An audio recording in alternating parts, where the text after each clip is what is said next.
par les dirigeants. On vous emmène dans la France des anti-éoliennes. Au nom de la transition écologique, Emmanuel Macron a prévu de multiplier par 3 les éoliennes d'ici 10 ans. Mais cette ambition se heurte à l'affront de beaucoup de riverains qui mettent en avant les nombreuses nuisances provoquées par cette électricité écolo, pourtant combattue, y compris par des défenseurs de l'environnement. Reportage entre la Charente-Maritime, la Loire-Atlantique et la Somme. Votre département, François Ruffin, celui qui compte le plus d'éoliennes en France aujourd'hui. Éoliennes, le vent de la fronde, c'est signé Johan Malquet avec Nicolas Grisel et Florent Maillet.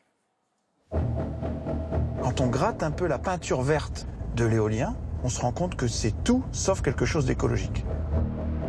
C'est l'histoire d'une colère venue des territoires ruraux. À la campagne, elles font désormais partie du paysage. 6000 éoliennes tournent chaque jour en France.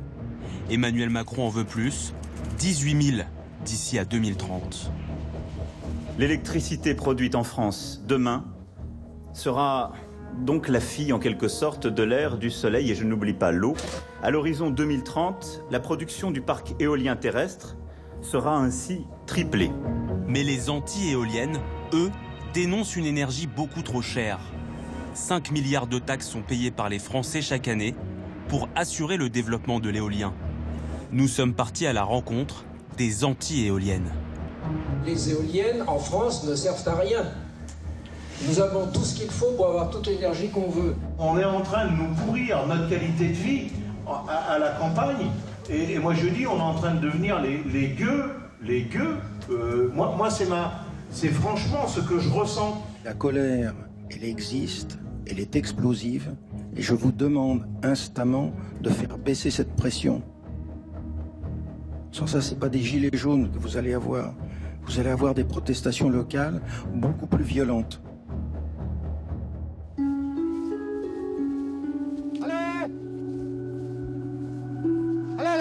Cet agriculteur élève ses vaches tout près de 8 éoliennes. Il y a 6 ans, ce parc éolien s'implante devant chez lui. Le début d'une mystérieuse hécatombe. Donc là, j'ai retrouvé un veau mort hier après-midi. Donc ça, c'est un veau qui avait 15 jours environ. On a eu autopsie sur des animaux dernièrement, là. Il n'y a pas d'explication, quoi. Il n'y a pas de corps étranger. Elles ne sont pas cardiaques. Il n'y a pas de problème respiratoire. Donc les conclusions, c'est les problèmes viennent de l'extérieur de l'exploitation. 300 vaches sont mortes en 6 ans. Allez, on y va. Le reste du bétail est perturbé. Donc là, ça démontre bien le problème pour accéder au bâtiment. Les vaches sont stoppées dans le chemin, mais elles ne veulent pas aller à la traite. Je suis installé depuis 89, j'ai jamais vécu ça, quoi. Moi, je vois directement une pollution. Une pollution et un mal-être sur l'humain et les animaux. Et ça peut devenir catastrophique au niveau national. Mais quand on voit les résultats sur l'exploitation, ça fait peur. Des experts mandatés par le ministère de l'Agriculture ont enquêté. 22 rapports en 6 ans. La piste retenue par ces scientifiques, la pollution électrique des éoliennes. L'ensemble des résultats obtenus confirme la concomitance de l'installation et de la mise en service des éoliennes avec l'altération des performances et des troubles du comportement des animaux de 2 élevages du site éolien. C'est devenu de la colère tout simplement puisque l'exploitant du parc continue à produire. Nous, c'est catastrophique. Après une vingtaine d'expertises scientifiques, on ne peut pas nous dire quand même qu'il n'y a pas de relation entre les deux. Il va falloir prendre la décision d'arrêter le site éolien. Une vache qui meurt chaque semaine, c'est 80 000 € par an en moins pour cet agriculteur. Les 3 000 € de loyer que lui verse l'exploitant des éoliennes sont loin de compenser sa perte.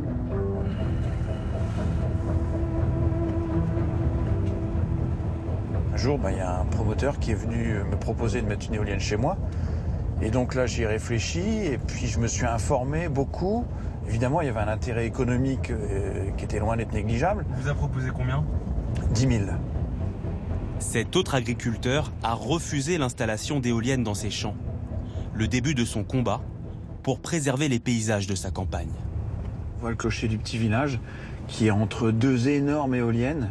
Elles doivent faire 150 mètres de haut, ces 2 éoliennes. Donc on n'a plus du tout la même perception du village. On n'a clairement plus un paysage rural et bucolique. Ici, on a un paysage industriel. Dans les Hauts-de-France, les éoliennes sont partout. C'est la région qui en compte le plus. Ce jour-là, Christophe Grisard est venu soutenir les riverains d'Écancourt, un village de 600 habitants, cerné par les éoliennes. Nous, notre village a des éoliennes donc au sud, au nord, à l'est. Il n'y a qu'à l'ouest que nous n'en avons pas, donc nous sommes bien encerclés et c'est ce que nous dénonçons. 64 éoliennes dans un rayon de 5 km. En vert pâle viennent se rajouter celles qui sont en construction. Il y en a 30 dans ce secteur, 10 ici, 16 ici, 8 ici. Le problème, c'est qu'aujourd'hui, les promoteurs promettent des sommes d'argent très importantes, aussi bien au niveau de la commune que des agriculteurs. Donc moi, ils me promettaient, dans les communes qui sont voisines de la mienne, entre 10 et 12 000 euros par éolienne et par an. Les éoliennes peuvent rapporter gros aux petites communes. Face à la baisse des dotations de l'État, rares sont les maires qui osent dire non. Faire entrer de la nuisance sur le territoire pour récupérer de l'argent, après c'est un point de vue. Hein. Moi je suis pas pour. Moi, si vous voulez, je ne veux pas. Je suis en fin de carrière avec l'âge et je veux pas qu'on dise dans 10-15 ans Jean-Pierre Coquette, le maire d'Étricon-Monencourt, il nous a collé des éoliennes qui sont en ruine là, parce que moi j'ai eu l'opportunité il y a quelques années de traverser le désert de Californie. J'ai vu des milliers d'éoliennes à l'abandon. Je peux vous dire que c'est pas joli.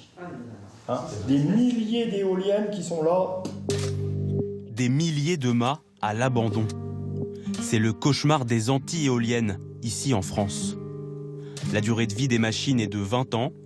À la fin de leur exploitation, aucune solution pour le recyclage. Regardez la grandeur d'une pale par rapport à un village. Ça doit faire 50 mètres. Là, c'est une pale qui est en plastique composite. Donc ça veut dire qu'on ne sait pas séparer les matériaux. Si on le brûle, ça peut donner des déchets vraiment toxiques, voire des dioxines, des choses comme ça. Et si on le broie, ça peut être aussi très toxique parce que ça peut donner des nanoparticules pas du tout saines. Regardez là, le petit camion qui avance au milieu d'une nature magnifique. Et ça, c'est de l'écologie. Ça, c'est de l'industrie. Les Allemands, actuellement, rien que pour les pales d'éoliennes, ils ne savent pas comment faire. Et ils en sont au point de dire qu'il faut les mettre dans les décharges africaines. Mais où est-ce qu'on va ? Les anti-éoliennes ne se sentent pas entendus, et ils sont nombreux. Depuis 10 ans, quand la population est consultée, elle dit non à l'installation des éoliennes dans 70% des cas. Des consultations publiques qui n'empêchent pas les projets d'aboutir. Pourquoi aujourd'hui ce grand débat ? Il a été effectivement initié par le président de la République, donc ça va être un débat. C'est-à-dire qu'il va falloir que le jeu, c'est que chacun puisse s'exprimer.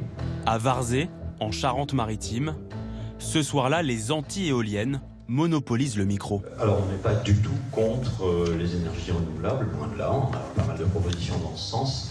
Mais l'éolien industriel n'est là que pour enrichir, soyons bien clairs là-dessus, que pour enrichir les promoteurs, comme ça a déjà été dit. Il y a effectivement des gens qui gagnent beaucoup d'argent là-dedans.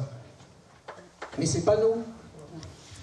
Et ça ne sera pas non plus les gens qui vont les exploiter, ces éoliennes.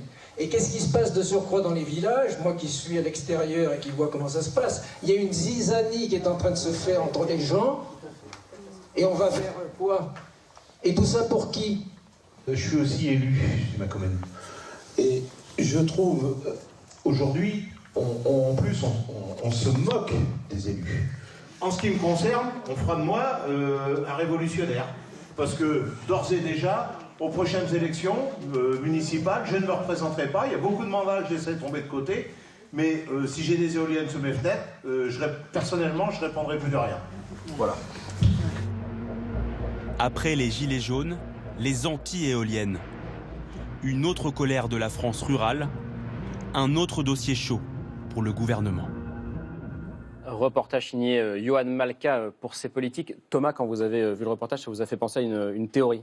Ouais, une théorie d'un Américain, Mike Davis, qui a écrit un livre magnifique sur Los Angeles en 1990, The City of Quartz, Los Angeles, capitale du futur, où il dit en fait, ces problèmes-là,